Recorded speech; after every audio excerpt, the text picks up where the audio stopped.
Hello everyone, welcome to another brand new video. And in this video, I will show you how to attach a file on Gmail. So, you want to send an email from your mobile, but you can't seem to figure out how to attach a file from this new view. How can you do it? Let me show you. First, open your Gmail app. Here, tap on Compose.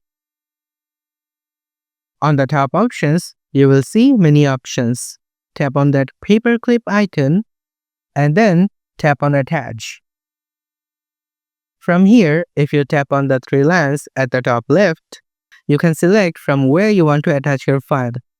You can choose from your gallery, or if you scroll down, you can choose from your drive too. If you found this video helpful, please give it a thumbs up. If you have any questions, comment below and we'll be more than happy to answer it for you. And if you want to see us more on your For You page, subscribe to our channel.